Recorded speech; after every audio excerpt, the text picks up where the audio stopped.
कैसे हो आप सभी लोग। आज हम फिर से आप सभी के लिए लेकर आ चुका हूं क्लास 12th केमिस्ट्री के यानी कक्षा 12 रसायन विज्ञान के संपूर्ण रसायन विज्ञान सीरीज का नेक्स्ट पार्ट, जहां पर हम लोग डिस्कस करेंगे बहुत सुंदर सा चैप्टर, बहुत प्यारा सा चैप्टर एमीन को पूरा कंप्लीट हम लोग डिस्कस करने वाले हैं विद क्वेश्चन के साथ में, प्रैक्टिस के साथ में, ताकि चैप्टर भी तैयार हो जाए, क्वेश्चन का प्रैक्टिस भी हो जाए। क्योंकि गाइस प्रैक्टिस भी बहुत जरूरी है। अगर आप पहले से पढ़ें तो आपका पूरा रिवीजन हो जाएगा इस टाइम में। अगर आप पहले से नहीं पढ़े हैं तो आपको पूरा का पूरा चैप्टर आ जाएगा। इस चैप्टर में जो भी इंपॉर्टेंट क्वेश्चंस बनते हैं आप सभी के बोर्ड एग्जाम को लेकर सभी को हम लोग डिस्कस करने वाले हैं। तो गाइस चलिए लेक्चर को स्टार्ट करते हैं। स्टार्ट करने से पहले एक बार सभी लोग माँ सरस्वती को ध्यान करें, माँ सरस्वती को ध्यान दें, क्योंकि माँ सरस्वती के ही आशीर्वाद से हम आपको पढ़ा रहे हैं और माँ सरस्वती के ही आशीर्वाद से आपको बोर्ड में परसेंटेज मिलने वाला है, आपके इस मेहनत का फल मिलने वाला है। जिस समय मैक्सिमम स्टूडेंट सो रहे हैं उस टाइम में आप लोग पढ़ रहे हो, वाकई में बहुत बड़ा काम कर रहे हो। निश्चित रूप से इस मेहनत का फल आपको मिलना चाहिए और माँ सरस्वती आपको देंगी भी फल। बस इसी तरह से डेडिकेशन के साथ में डेली पढ़ाई करते रहिए, चीज़ों को रिवीजन करते रहिए, बार बार रिवीजन कीजिए, ताकि बोर्ड एग्जाम में झंडा आपका गड़े, रैंक आपका आए, परसेंटेज आपका आए, फोटो आपका लगे, यहाँ पर भी और आपके कॉलेज में भी। तो गाइस चलिए स्टार्ट करते हैं एमीन के चैप्टर को माँ सरस्वती का नाम लेकर। सभी लोग बात कमेंट बॉक्स में भी माँ सरस्वती को जरूर स्मरण करें, ध्यान दें। स्टार्ट करते हैं एमीन के चैप्टर को। वैसे तो आप लोगों को जनरल चीज़ें पता ही होगा, एमीन किसे करते हैं, एमीन कितने प्रकार का होता है, प्राथमिक द्वितीयक तृतीयक एमीन। तो हम डायरेक्ट आते हैं एमीन के इंपॉर्टेंट क्वेश्चंस पर, एमीन के इंपॉर्टेंट रिएक्शन पर। हम आपको 3 रिएक्शन बैक टू बैक कराने वाले हैं जो कि पूरे एमीन के चैप्टर के, जी हाँ दोस्तों, पूरे एमीन के चैप्टर की जान, लाइफ लाइन कही जाती है। ये रिएक्शन है तो एमीन का चैप्टर है, यानी एमीन का चैप्टर है तो ये रिएक्शन है, मतलब 100% वाला रिएक्शन है। तो गाइस रूल वही होगा, सबसे पहले हम आप सभी लोगों को रिएक्शन यहाँ पर लिखेंगे। आपको अपने से सोचना होगा, अपने दिमाग को लड़ाना होगा रिएक्शन के साथ में, थोड़ा समय देना होगा। देखो समय दोगे तो एग्जाम में समय बचेगा, ठीक है। अपने से एक बार रिएक्शन को अपने से सोचना है कि रिएक्शन में कौन होता है, क्या बनता है, कैसे होता है, उसके बाद हम आपको यहाँ पे कराएंगे। एक बार अपने से सोचोगे, फिर मैं बताऊंगा, कुछ गलतियां होंगी, उन सभी गलतियों को आप और हम मिलकर दूर कर लेंगे। जी हाँ दोस्तों, दूर कर लेंगे। तो गाइस चलिए स्टार्ट करते हैं। सबसे पहला रिएक्शन मैं एमीन का लेकर आया हूं आप सभी के सामने, जो कि महत्वपूर्ण रिएक्शन है। एमीन का रिएक्शन है आपका, छोड़िए जाने दीजिए। सबसे पहला रिएक्शन हम आपको बता रहे हैं। सबसे पहले एमीन को ही बना लेते हैं। तो एथिल एमीन बनाने की प्रयोगशाला विधि, एथिल एमीन बनाने की प्रयोगशाला विधि लिखिए।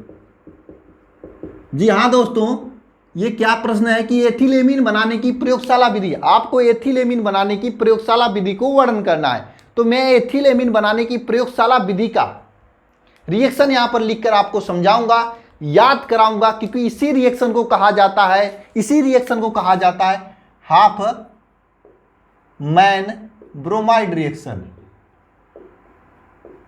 ब्रोमाइड अपक्रिया।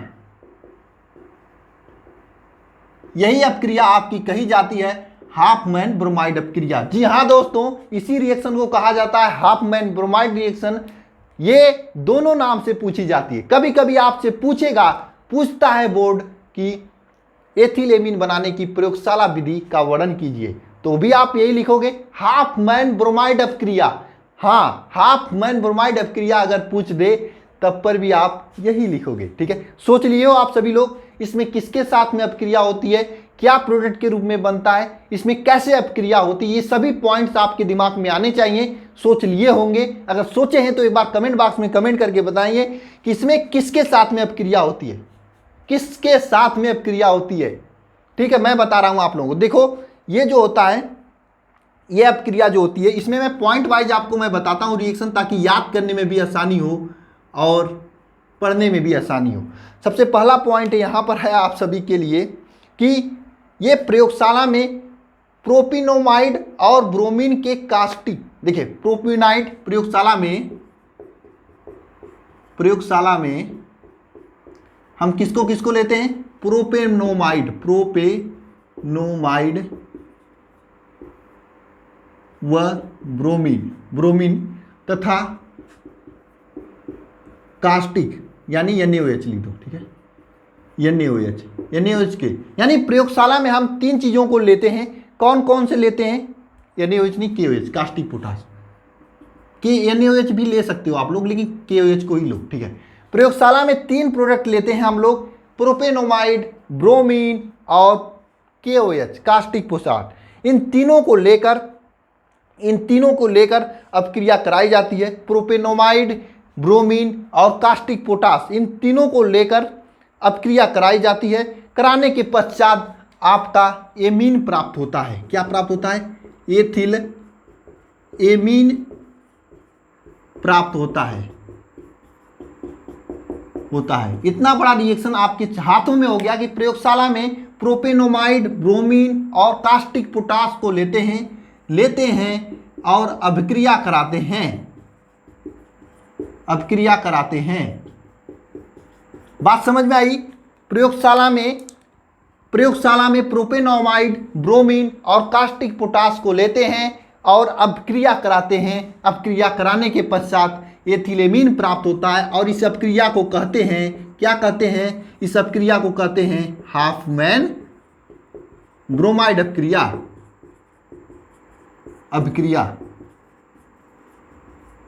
हाफमैन ब्रोमाइड अपक्रिया, इसे कहते हैं हाफमैन ब्रोमाइड अपक्रिया। आइए अपक्रिया को लिख कर देखते हैं। देखिए यह है आपका प्रोपेनोमाइड C2H5CONH2, यह है आपका प्रोपेनोमाइड, ठीक है। इसे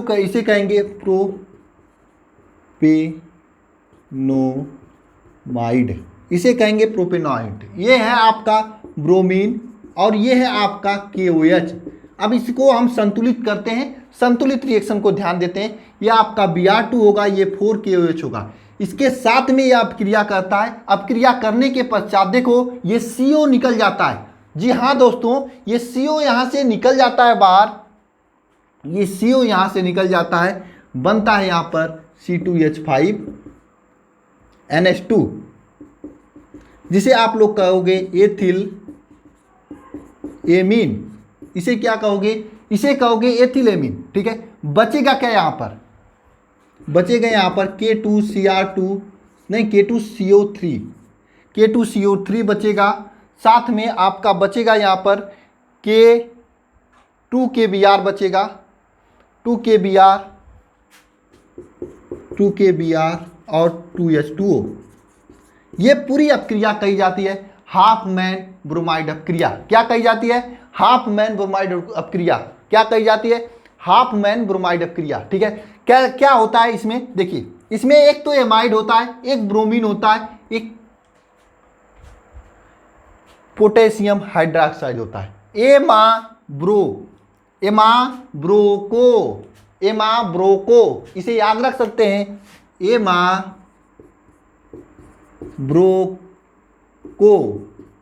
एमाब्रोको आपस में क्रिया करते हैं। कौन कौन क्रिया करते हैं, एक एमाय होता है, दूसरा ब्रो होता है, फिर को होता है। आपस में क्रिया करके एथिलेमीन देते हैं इस पूरे रिएक्शन को। जी हाँ, इस पूरे रिएक्शन को कहते हैं हाफमैन ब्रोमाइड अपक्रिया। और ये विधि जो है प्रयोगशाला विधि है आपका एथिलेमीन बनाने की। अब इसमें क्या क्या यूज किया जाता है, अगर आपके सामने बुक है तो मैं बता रहा हूँ, ध्यान देना। इसमें देखिए नीचे से एक बर्नर लगाया जाता है, ऊपर आपका एक ऐसे करके, इस तरह से करके आपका एक पात्र होता है, उसका नाम होता है, और उसमें बालू भरा जाता है। यानी बर्नर से पहले बालू गर्म होगा, उसके बाद आपका नीचे फ्लास्क में रखते हैं। फ्लास्क में हम लोग ब्रोमीन और प्रोपेनोमाइड का मिश्रण रखते हैं, वो गर्म होता है। ऊपर से किप की सहायता से KOH को डालते हैं, KOH जलता है, और इधर नीचे तो आपका होता है ब्रोमीन और प्रोपेनोमाइड का मिश्रण आपस में क्रिया करता है। हाँ, आपस में क्रिया करता है। क्रिया करने के पश्चात वह प्रोडक्ट के रूप में बना देता है आपका एथिलेमीन। ये पूरी रिएक्शन को कहा जाता है हाफ मैन ब्रोमाइड अपक्रिया, बहुत ही महत्वपूर्ण अपक्रिया है आप सभी के बोर्ड एग्जाम्स को लेकर। अगर इस तरह से पॉइंट वाइज लिखोगे कोई आपको नहीं बताएगा, सीधी सी बात है, जैसे बुक में लिखा होता है वैसे ही सब लोग कहेंगे लिखने के लिए। मैं बता रहा हूं ऐसे पॉइंट वाइज लिखोगे, एग्जामिनर की आंखों पर सीधे ये पॉइंट जाएगा, सीधे देखेगा, सीधे पूरा आपको देगा और सीधे नंबर देगा आपके कॉपी में, वह नंबर छप कर आएगा आपके मार्कशीट में। ठीक है, नोट करिए एक बार सभी लोग।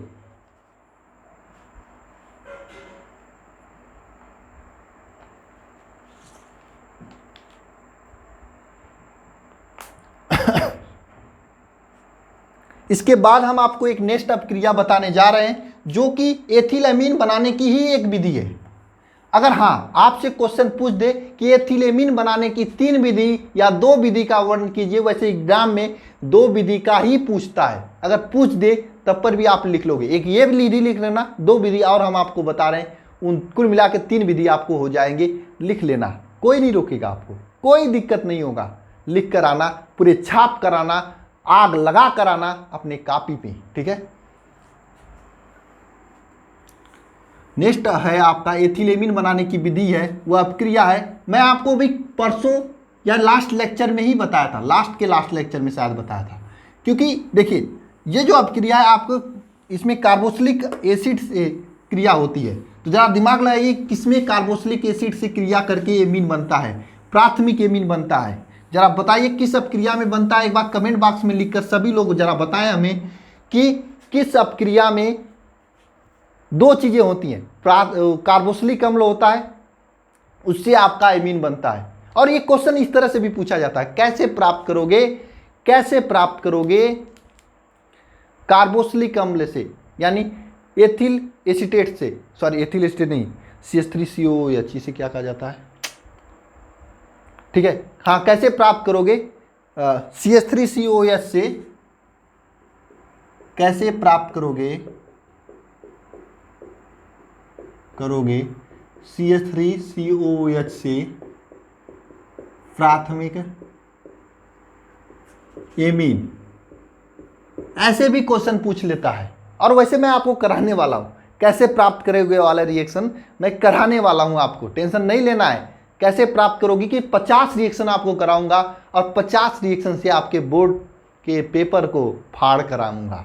ठीक है, पेपर में एक एक क्वेश्चन बजा कर दूंगा। ठीक है, टेंशन मत लेना, बहुत ही सोच समझ कर आपको पढ़ाया जा रहा है, क्वेश्चन वही पिकअप किया जा रहा है जो आपके परीक्षा में आने वाले हैं।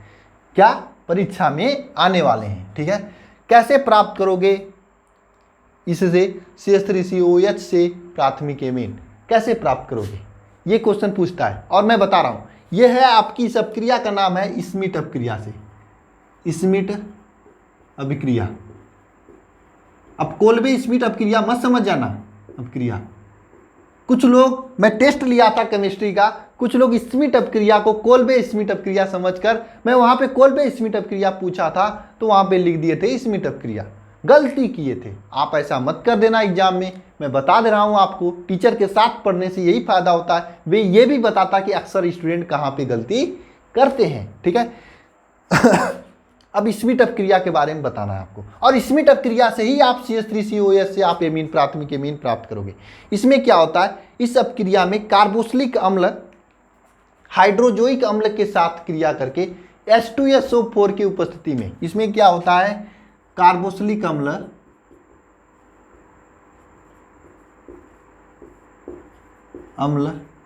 हाइड्रोजोइक,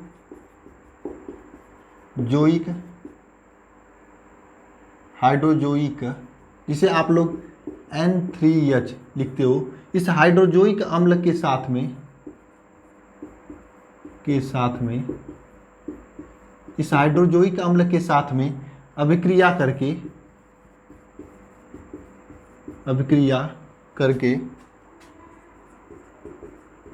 इस हाइड्रोजोइक अम्ल के साथ में अपक्रिया करके प्राथमिक एमीन देता है। और इस पूरी अपक्रिया को क्या कहते हैं, स्मिट अपक्रिया कहते हैं। और ये हो जाता है आपके बोर्ड एग्जाम को लेकर इंपॉर्टेंट कहते हैं। और हाँ, ये जो स्मिट अपक्रिया होती है यह H2SO4 के उपस्थिति में होती है, उपस्थिति में होती है। अब मैं आपको एक पॉइंट बता रहा हूं, देखो ये क्या होता है, बोर्ड एग्जाम से आगे, बहुत आगे, जब कॉम्पिटिटिव एग्जाम में बैठोगे आप लोग, वहां पे एक क्वेश्चन पूछता है कि स्मिट अपक्रिया अम्लीय माध्यम में होती है या क्षारीय माध्यम में होती है, ऐसे क्वेश्चन पूछता है। अब ध्यान देना यहाँ पर, ये देखो H2SO4 की उपस्थिति में होता है, तो अपक्रिया अम्लीय माध्यम में ही होगी, अपक्रिया अम्लीय माध्यम में ही होगी। ठीक है, आइए हम इस अपक्रिया को पूरा करते हैं, लिखते हैं। देखिए कार्बोक्सिलिक अम्ल का मतलब RCOH, क्या इसे कहते हैं कार्बोक्सिलिक अम्ल, कार्बोक्सिलिक अम्ल, यह है आपका कार्बोक्सिलिक अम्ल। यह कार्बोक्सिलिक अम्ल क्रिया करता है हाइड्रोजोइक अम्ल N3H के साथ में, यह है आपका हाइड्रोजोइक अम्ल, इसके साथ में अपक्रिया करता है। किसके उपस्थिति में? H2SO4 के उपस्थिति में अपक्रिया करता है। जब यह कार्बोक्सिलिक अम्ल हाइड्रोजोइक अम्ल के साथ में अपक्रिया करता है H2SO4 की उपस्थिति में, तो प्रोडक्ट के रूप में क्या बनाता है? जी हाँ दोस्तों, प्रोडक्ट के रूप में क्या बनाता है, ये देखिए RNH2 बनाता है। ये प्रोडक्ट के रूप में RNH2 बनाता है, और RNH2 के साथ में आपका नाइट्रोजन गैस यहाँ से बाहर निकलता है, क्योंकि यहाँ पे ध्यान देना 3 नाइट्रोजन है, एक नाइट्रोजन यहाँ पे आ गया है तो 2 ही नाइट्रोजन बचेगा, तो एक नाइट्रोजन गैस बाहर निकलता है, साथ में ये वाला COO ये CO2 के रूप में बाहर निकल जाता है। और ये पूरी अपक्रिया कही जाती है स्मिट अपक्रिया। अगर क्वेश्चन ये पूछ दे आपसे, क्वेश्चन कोई भी हो, आपको इसी क्लास से मिलेंगे, आपको आपके बुक से मिलेंगे। क्वेश्चन अगर पूछ दे, थोड़ा सा दिमाग दौड़ाना, क्वेश्चन पूछ दे आपसे कि CH3COS से प्राथमिक एमीन कैसे प्राप्त करोगे, तो जरा सोचना, यहाँ पर CH3 है, यहाँ पर R है, R और CH3, R के यहाँ पर CH3 रख दो, आपका प्राथमिक एमीन बन जाएगा। रिएक्शन क्या होगा, CH3COOH एस्टिक एसिड हो गया आपका, N3H हाइड्रोजोइक अम्ल हो गया, उपस्थिति हो गया H2SO4 का, और अपक्रिया करके CH3NH2 plus N2 plus CO2 ये बना देगा। ये पूरी अपक्रिया कही जाती है स्मिट अपक्रिया, और इस चैप्टर का मोस्ट इंपॉर्टेंट अपक्रिया है। मैं बताया ना, बैक टू बैक 3 अपक्रिया कराऊंगा। पहला हाफमैन अपक्रिया हो गया, ये स्मिट अपक्रिया हो गया, इसके बाद भी मैं आपको एक अपक्रिया कराने वाला हूं, उसका नाम क्या है, जरा सोचिए अपने दिमाग से सभी लोग दोस्तों।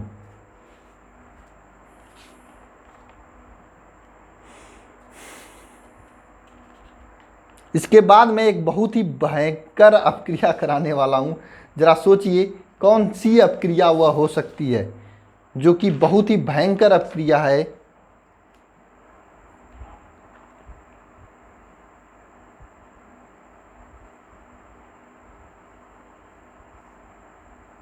इसे नोट कीजिए आप सभी लोग।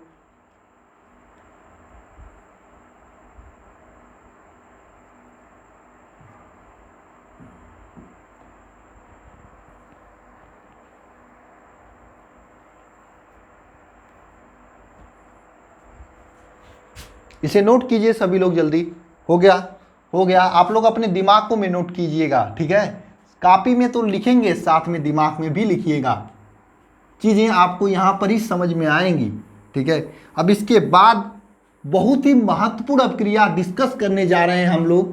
देखो इस टाइम में जो पढ़ रहे हैं, जब दुनिया सो रही है, जो इस समय पढ़ रहे हैं, वाकिफ में योद्धा वही हैं और गांडीव वही उठाएंगे और पेपर में नंबर वही लाएंगे।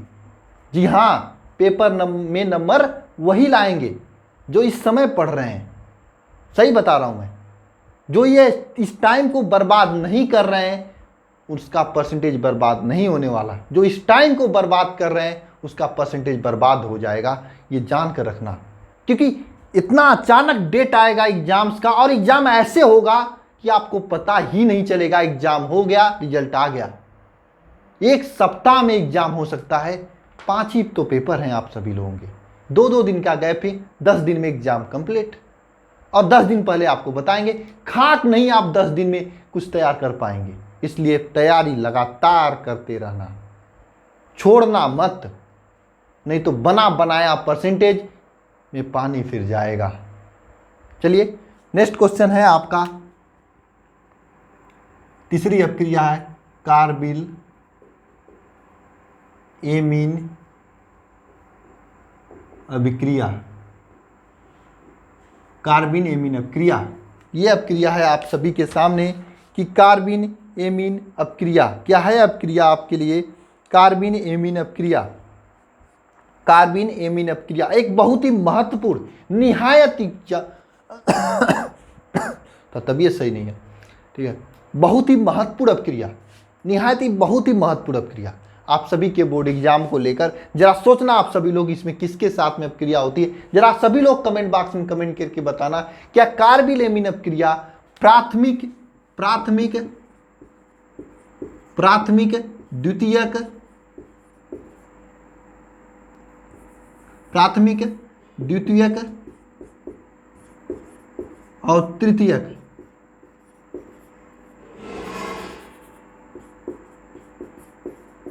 प्राथमिक द्वितीयक तृतीयक में से कौन सा एमीन देता है, कौन सा एमीन देता है, कौन सा देता है,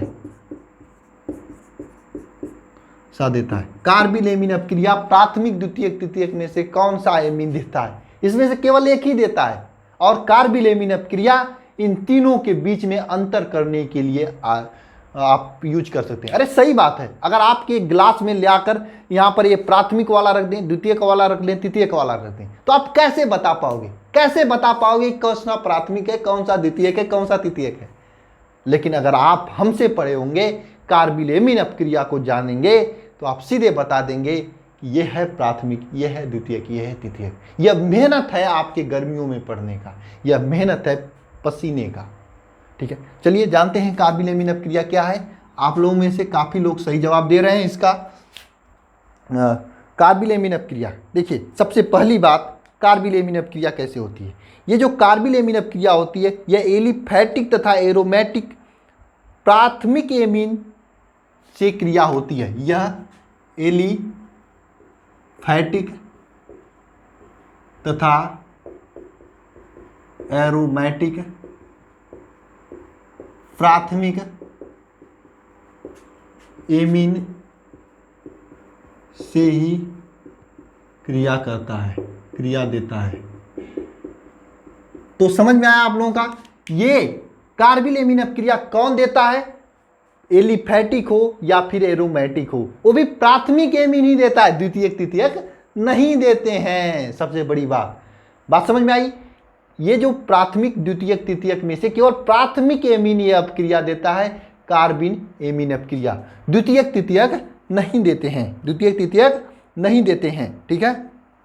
दूसरा पॉइंट है यह, ये जो प्राथमिक या एरोमेटिक हो या एलिफैटिक हो, यह आपका क्लोरोफॉर्म के साथ में एल्कोहलिक KOH, सबसे बड़ी गलती आप सभी लोग करते हो, एग्जाम में आपको भरमाएगा, एल्कोहलिक KOH की जगह पर जली KOH लिखता है, बोर्ड एग्जाम में नहीं, कॉम्पिटिटिव एग्जाम्स में। मेरी उद्देश्य यह है कि परीक्षा कोई भी हो, परीक्षा कोई भी हो, आप उसमें अपना झंडा गाड़ कर आएं, जो चीज़ें पढ़ें उसे पूरा पढ़ें, ये मेरा उद्देश्य होता है। तो देखिए यहाँ पर ये पूछता है एग्जाम में, देखिए क्या होता है, पॉइंट नंबर 2 सेकेंड देखिएगा आप लोग कि यह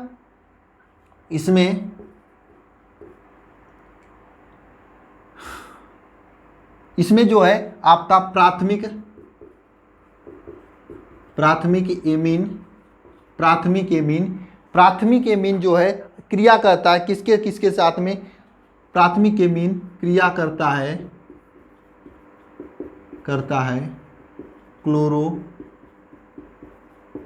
क्लोरोफॉर्म एल्कोहलिक KOH, क्लोरोफॉर्म और एल्कोहलिक KOH तथा क्लोरोफॉर्म एल्कोहलिक KOH के साथ में यह अपक्रिया करता है। यानी प्राथमिक एमीन किसके साथ में अपक्रिया करता है, क्लोरोफॉर्म से करता है और एल्कोहलिक KOH से करता है। क्वेश्चन पूछता है बोर्ड एग्जाम्स में, किसके साथ में करता है, तो क्लोरोफॉर्म के साथ में और एल्कोहलिक KOH के साथ में। ये शब्द याद रखना है, एल्कोहलिक KOH के साथ में, एल्कोहलिक KOH के साथ में यह अपक्रिया होती है। दूसरी एरो गैरो नत्थु गैरो के साथ में नहीं होती है, केवल और केवल एल्कोहलिक KOH में के साथ में अपक्रिया होती है। अगर ऐसे पॉइंट वाइज लिखोगे तो एग्जामिनर सोचेगा कि आपको कुछ आता है, ठीक है। अब नीचे यह पॉइंट लिख देना कि यह अपक्रिया, अब इसी सेंटेंस को पूरा कर लेना आप लोग, यह अपक्रिया द्वितीयक 2 डिग्री एमीन तथा 3 डिग्री एमीन नहीं देते हैं।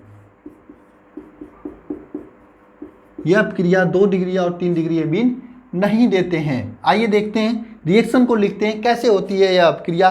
देखिए, प्राथमिक एमीन हो मतलब RNH2 हो, यह अपक्रिया किसके साथ में करता है, CHCl3 के साथ में करता है, इसके साथ में करता है, और इसके साथ में CHCl3 के साथ में आपका ALC एल्कोहलिक KOH होता है, तो अपक्रिया होती है। यानी यह प्राथमिक एमीन है आपका, यह आपका CHCl3 के साथ में करता है, यहाँ पे 3 KOH होता है, तो यह अपक्रिया होती है।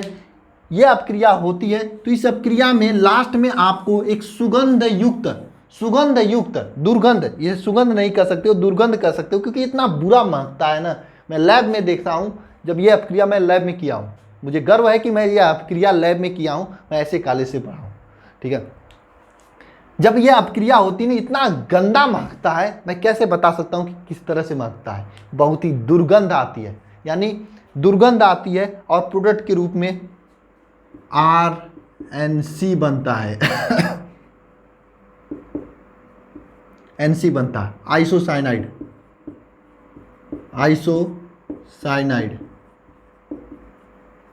ये आइसोसाइनाइड बनता है। साथ में आइसोसाइनाइड के साथ में आप सभी के लिए 3KCl और 3KCl प्लस H2O, ये बनेगा ना। H2O कितना बनेगा, H2O आपका 3H2O बनेगा, 3 यहाँ पर और 1 यहाँ पर, 2 3, हाँ 3H2O बनेगा। तो ये आइसोसाइनाइड बनता है, ये दुर्गंध देता है, लिख देना पॉइंट में, यह दुर्गंध कैसे दुर्गंध लिखा जाएगा, यह दुर्गंध युक्त आइसोसाइनाइड देता है, युक्त आइसोसाइनाइड देता है। हाँ दोस्तों, ये दुर्गंध युक्त आइसोसाइनाइड देता है, और पूरे अपक्रिया को कहते हैं कार्बिल एमीन अपक्रिया। तो कार्बिन एमीन अपक्रिया क्या होता है, इसमें देखिए सबसे पहली बात, कार्बिन एमीन अपक्रिया एलिफेटिक या फिर एरोमेटिक एमीन ही देते हैं, जबकि वो भी प्राथमिक एमीन देते हैं, द्वितीयक तृतीयक ये एमीन अपक्रिया नहीं देती हैं। द्वितीयक तृतीयक अपक्रिया दे ही नहीं पाते, उनकी बस की बात है ही नहीं। तू मत कर, तुझसे ना हो पाएगा, क्या तुझसे ना हो पाएगा, द्वितीयक तृतीयक से नहीं हो पाएगा, ठीक है। नेक्स्ट देखिए, प्राथमिक एमीन जो होता है आपका कैसे अपक्रिया होती है, एक क्लोरोफॉर्म लेते हैं, CHCl3 क्लोरोफॉर्म हो गया, और एल्कोहलिक KOH लेते हैं। एल्कोहलिक KOH का मतलब ये वो वाले आदमी हैं पीने वाले, एल्कोहलिक KOH से करते हैं, जलीय KOH से ये नहीं कर पाते, तो एल्कोहलिक KOH के साथ में अपक्रिया करते हैं। और लास्ट में देखिए, ये द्वितीयक तृतीयक अमीन नहीं देते, मैं आपको बता चुका हूँ, और ये आइसोसाइनाइड बनाते हैं। ये आइसोसाइनाइड दुर्गंध युक्त आइसोसाइनाइड होता है। लास्ट पॉइंट है आपके सामने, अंतिम पॉइंट आप सभी लोग जरूर लिखिएगा, मत लिखिए, जाने दीजिए, नहीं लिखना है अंतिम पॉइंट ना। एक इसका एग्जाम्पल लिख ही लोगे, R के यहाँ पर CH3 लिख देना, आपका प्राथमिक एमीन हो जाएगा। R के यहाँ पे C2H5 लिख दोगे तो आपका C2H5 हो जाएगा। अब ये अपक्रिया अधिकांश परीक्षण करने में आता है। ये अपक्रिया 2 ही लोग देते हैं, या तो एलिफेटिक एमीन या तो एरोमेटिक एमीन, एलिफेटिक एमीन या तो एरोमेटिक एमीन, वो भी प्राथमिक एलिफेटिक और प्राथमिक एरोमेटिक देते हैं, द्वितीयक तृतीयक की अपक्रिया नहीं देते हैं, इस बात का याद रखना। और ये अपक्रिया हो जाती है कार्बिल एमीन अपक्रिया। ये तीनों की तीनों अपक्रिया back to back number 1 5 star question थे, इसमें से एक एग्जाम में जरूर आएगा, नोट करिए सभी लोग।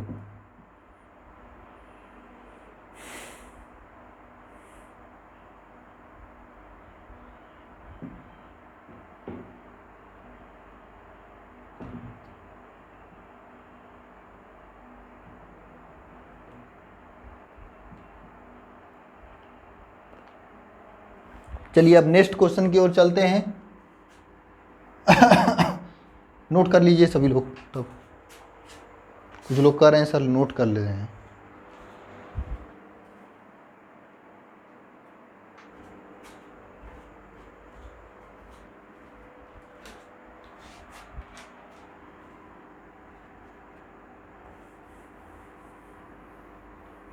नेक्स्ट क्वेश्चन जो कि आपके लिए 4 स्टार क्वेश्चन से कम नहीं है, 5 स्टार क्वेश्चन से कम नहीं है, बहुत बार पूछा गया था और सबसे बड़ी की बात बहुत इंपॉर्टेंट क्वेश्चन है आप सभी के लिए, आप सभी के बोर्ड एग्जाम्स को लेकर, उसे हम लोग करते हैं।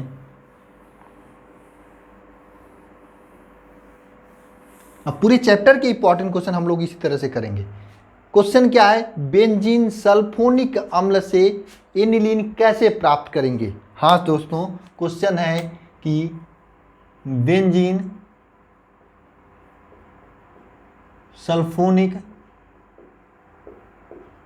अम्ल से एनिलीन कैसे प्राप्त करोगे।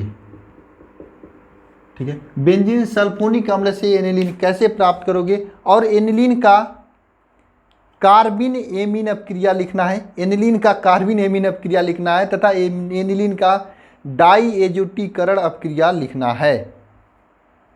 2 अपक्रिया लिखना है एनिलीन का कार्बिन एमीन अपक्रिया लिखना है और एनिलीन का डाईएजुटीकरण अपक्रिया लिखना है। दोनों करेंगे हम लोग, परेशान मत होना। आप सभी लोग पहले सोचिए कि बेंजीन सल्फोनिक अम्ल से एनिलीन कैसे प्राप्त करेंगे आप लोग। बेंजीन सल्फोनिक अम्ल से एनिलीन कैसे प्राप्त करोगे आप सभी लोग, जरा सोचिए। और फिर एनिलीन के डाईएजुटीकरण अपक्रिया भी लिखेंगे हम लोग, एनिलीन का डाईएजुटीकरण भी अपक्रिया लिखेंगे। ठीक है, जरा सोचिए कैसे प्राप्त करोगे आप लोग।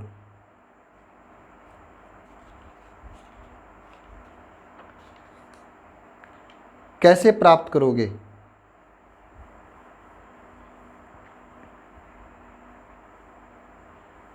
क्या कैसे प्राप्त करोगे। बहुत ही महत्वपूर्ण अपक्रिया है आप सभी के लिए।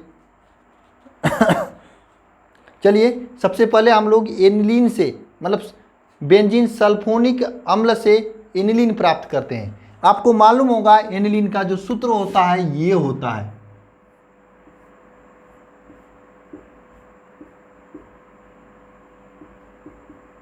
ये होता है एनिलीन। ये क्या होता है, एनिलीन। इसे कैसे प्राप्त करेंगे, बेंजीन सल्फोनिक अम्ल लेते हैं हम लोग, बेंजीन सल्फोनिक अम्ल इस तरह से, ये आपका बेंजीन सल्फोनिक अम्ल है। इस बेंजीन सल्फोनिक अम्ल से, इस बेंजीन सल्फोनिक अम्ल से हम लोग अपक्रिया कराते हैं NaOH से, NaOH से। तो यह आपका देखिए, यह आपका OH है, इस H को लेकर H2O बाहर निकाल देगा और यह Na जाकर यहाँ पर जुड़ जाएगा। यहाँ पर क्या हो जाएगा, जुड़ जाएगा, SO3Na, ये हो जाएगा। अब ये SO3Na, यह SO3Na प्लस होगा, ये माइनस होगा। यह SO3Na से हम लोग एनिलीन प्राप्त करेंगे, क्योंकि यहाँ पर हम लोग अपक्रिया कराते हैं NaNH2 के साथ में। जब यह NaNH2 के साथ में कराते हैं तो Na2SO3, Na2SO4 बाहर निकलता है और साथ में जाकर NH2 जुड़ जाता है, और इस तरह से बेंजीन सल्फोनिक अम्ल से एनिलीन प्राप्त कर देते हैं। कोई अपक्रिया याद करने की जरूरत नहीं है, सीधे याद करना, सीधे दिमाग में बैठाना कि यहाँ पर देखिए ये बेंजीन सल्फोनिक अम्ल है। ये क्या है, बेंजीन सल्फोनिक अम्ल है। इस बेंजीन सल्फोनिक अम्ल का NaOH के साथ में अपक्रिया कराएंगे तो यह OH तो बैठेगा नहीं, यह OH अकेले बैठेगा नहीं, यह OH आपके इस H के साथ में अपक्रिया करके H2O बाहर निकालेगा। क्या निकालेगा, H2O बाहर निकालेगा, और बचेगा ये Na, ये Na जाकर यहाँ पर जुड़ जाएगा, एन जाकर वहां पर जुड़ जाएगा। जी हाँ, जुड़ जाएगा। आप सभी लोग भी जुड़कर पढ़ाई कीजिए। चैनल को सब्सक्राइब नहीं किए हो तो सब्सक्राइब कीजिए, ठीक है। अब ये देखिए, आकर आपका एन जुड़ जाएगा। जुड़ने के बाद अब देखिए NaNH2 सोडियम एमाइड से क्रिया कराएंगे। अब ये एन इस एन से कहेगा अरे यार हम लोग जात बिरादर एक ही है, साथ में बैठते हैं। साथ में बैठेंगे, Na2SO4 बनाएगा, साथ में यह NH2 आकर यहाँ पर जुड़ जाएगा। और यही तो है आपका एनिलीन, यही तो है आपका एनिलीन। बोलिए, हो गया। और एक अपक्रिया हम लिखते हैं एनिलीन का कार्बिन एमीन अपक्रिया। एनिलीन का कार्बिन एमीन अभिक्रिया। एनिलीन का कार्बिन एमीन अपक्रिया। देखिए एनिलीन का कार्बिन एमीन अपक्रिया ऐसे पूछता है, तो सबसे पहली बात, कार्बिन एमीन अपक्रिया कौन देता है, जरा बोलो कौन देता है। या तो एरोमेटिक एमीन देगा या फिर एलिफेटिक एमीन देगा, वो भी प्राथमिक एमीन देगा।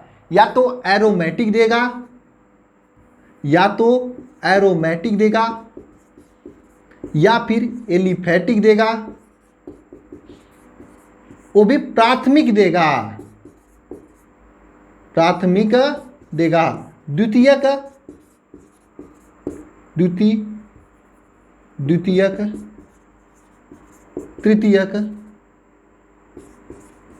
तृतीयक तृतीयक एमीन अपक्रिया नहीं देते हैं।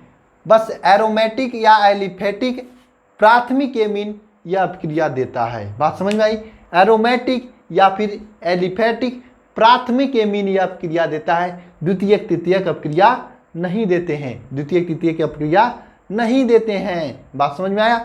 केवल एलिफेटिक या फिर एरोमेटिक प्राथमिक एमीन अपक्रिया देते हैं, द्वितीयक तृतीयक अपक्रिया नहीं देते हैं। मैंने आपको अभी अभी बताया था। तो ये देखिए एनिलीन जो है,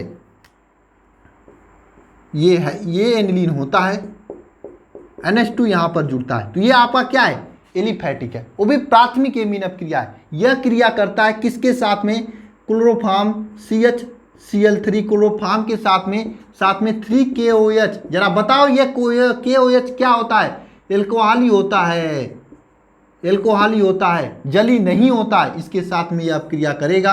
अपक्रिया करने के पश्चात बहुत ही दुर्गंध युक्त कैसा, दुर्गंध युक्त प्रोडक्ट बनाएगा, जिसे आप लोग कहोगे इस तरह से आकर जुड़ेगा, बेंजीन आइसोसाइनाइड कहोगे, इस तरह से आकर जुड़ेगा, ठीक है। बेंजीन आइसोसाइनाइड देगा, साथ में 3KCl बनेगा। 3KCl कैसे बनेगा, ये आपका 3K है और ये Cl है, आपस में क्रिया करेगा तो 3KCl बनेगा, और साथ में 3H2O बनेगा। ये पूरी अपक्रिया होती है। इस अपक्रिया को हम लोग कार्बिन एमीन अपक्रिया कहते हैं। और यही अपक्रिया मैंने आपको बताया था एरोमेटिक के लिए, एलिफेटिक के लिए, यह है आपका, ठीक है। ये अपक्रिया होती है। तो दोनों अपक्रियाओं को लिखिए, दोनों अपक्रिया आपके बोर्ड एग्जाम को लेकर इंपॉर्टेंट है। अब एक अपक्रिया आपके लिए मैं दे रहा हूँ, हाँ आपके लिए दे रहा हूँ, होमवर्क दे रहा हूँ, एनिलीन का डाइएजुटीकरण अपक्रिया। एनिलीन का डाइएजुटीकरण अभिक्रिया, एनिलीन का डाइएजुटीकरण अभिक्रिया, ये आपके लिए मैं दे रहा हूं, आपके लिए होमवर्क दे रहा हूं, सभी लोगों को करना है। क्या, सभी लोगों को करना है, ठीक है। एनिलीन का डाइएजुटीकरण अभिक्रिया सभी लोगों को करके आना है होमवर्क में, ठीक है। अब हम आगे क्वेश्चन की ओर चलते हैं, नेक्स्ट रिएक्शन की ओर चलते हैं। सभी इंपॉर्टेंट रिएक्शंस पूरे चैप्टर के हम करा देंगे।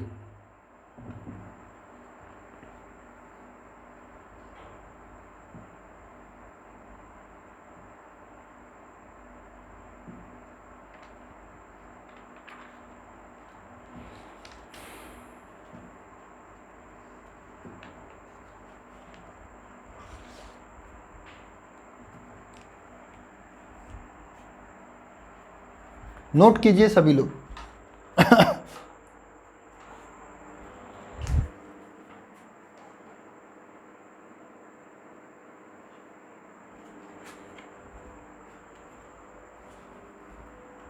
चलिए अब नेक्स्ट क्वेश्चन की ओर चलते हैं। ज़्यादा नहीं करेंगे क्योंकि आप लोगों को ज़्यादा भाग, अब आराम से पढ़ेंगे, ठीक है। एक और लेक्चर ले लेंगे मीन का भले ही, जब तक एग्जाम डेट से नहीं आते हैं।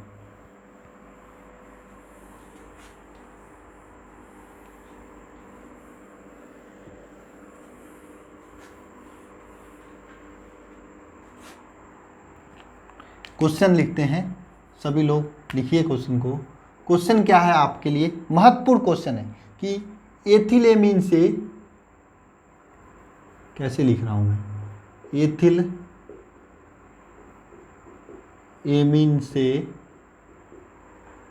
एथिलेमीन से एथिल एल्कोहल कैसे प्राप्त करोगे। एथिलेमीन से एथिल एल्कोहल कैसे प्राप्त करोगे। जी हाँ दोस्तों, एथिलेमीन से एथिल एल्कोहल कैसे प्राप्त करोगे, ये क्वेश्चन है आप सभी के लिए। एथिलेमीन से एथिल एल्कोहल कैसे प्राप्त करोगे, ये क्वेश्चन पूछता है बोर्ड, कि एथिलेमीन से एथिल एल्कोहल कैसे प्राप्त करोगे। इंपॉर्टेंट है इसलिए मैं करा रहा हूँ। जरा सोचिए कैसे प्राप्त करोगे, किसके साथ में आप क्रिया कराओगे। देखिए मैं बता रहा हूँ, देखिए एथिलेमीन से एथिलेमीन, ये एथिलेमीन है, ये इस एथिलेमीन से अगर आपको एल्कोहल प्राप्त करना है तो नाइट्रस ऑक्साइड, नाइट्रिक ऑक्साइड नहीं, नाइट्रस ऑक्साइड के साथ में आप क्रिया कराते हैं, गर्म करते हैं तो आपका एल्कोहल प्राप्त होता है। कैसे अब क्रिया होती है बात समझिएगा। एथिलेमीन मतलब C2H5NH2, ये एथिलेमीन हो गया। इस एथिलेमीन की अब क्रिया हम लोग नाइट्रस ऑक्साइड के साथ में कराते हैं, मतलब HNO2। जी हाँ दोस्तों, अगर आप HNO3 लिखते हैं तो ये आपका नाइट्रिक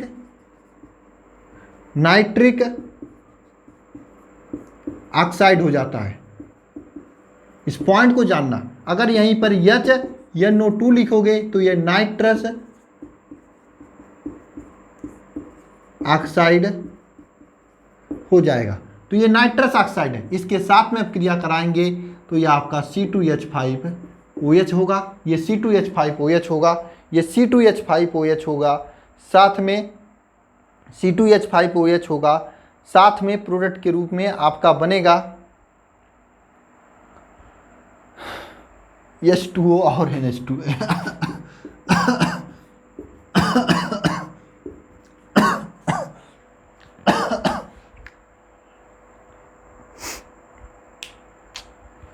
ठीक है, ये रिएक्शंस हैं। अभी काफ़ी क्वेश्चंस इस चैप्टर के बचे हुए हैं। मैं सोच रहा हूँ आज के लेक्चर में बस इतना करें, कल इस चैप्टर को कंप्लीट कर देंगे। कल चैप्टर के मोस्ट इंपॉर्टेंट क्वेश्चन कंप्लीट कर देंगे। कल के बाद में 2 लेक्चर और लगेंगे, जैवाणु कंप्लीट हो जाएंगे और देखते देखते ही आपके सामने पूरा सेकेंड केमिस्ट्री कंप्लीट हो जाएगा। उसके बाद मुझे कराना है सेकेंड केमिस्ट्री में 60 से 70 आपका क्या होता है जब वाले रिएक्शन, 60 से 70 ही, 60-70 क्या 40 से 50 होंगे, कैसे प्राप्त करोगे वाला। ये दोनों होते ही आप लोग हीरो बन जाओगे, आप लोग मेरे हीरो बन जाओगे, अल्फ़ा स्टूडेंट हो जाओगे, अल्फ़ा आर्मी हो जाओगे, आप सभी लोग टॉप कर जाओगे। टॉप करने का मतलब यह है कि आप लोगों को लग रहा होगा मैं बड़ी बात कर रहा हूँ। आप लोग अपने अंसाल को उठाकर देख लेना, पिछले साल के पेपर को उठा के दे लेना। अब बोर्ड की औकात नहीं कि पिछले साल के पेपर से अलग जाए, और उसे ईजी ही देगा। बार बार एग्जाम पोस्टपोन हो रहे हैं ना, ईजी ही देगा। ठीक है, तो परेशान होने की ज़रूरत नहीं है, पढ़ाई करनी है, बस केवल पढ़ाई करनी है, केवल मेहनत करना है, केवल पसीना बहाना है। जो नहीं पढ़ रहे हैं मत पढ़ने दीजिए, कोई बात नहीं, रिजल्ट आएगा तो आप उनसे मिल लेना, रिजल्ट आएगा तो आप उससे मिल लेना और हम भी मिलेंगे। तैयारी जिनकी थी अगर वो नहीं पढ़ेंगे तो भी जीरो हो जाएंगे। और जल्दी मैं फिजिक्स का 0 से बैच स्टार्ट करने वाला हूँ, तो तबीयत सही हो जाए। देखिए अभी भी खांसी आ रही है तो कैसे पढ़ा सकता हूँ, पढ़ाने के लिए गले में दम चाहिए। ठीक है, मिलते हैं नेक्स्ट वीडियो में। धन्यवाद आप सभी को। ठीक है, बेस्ट ऑफ लक।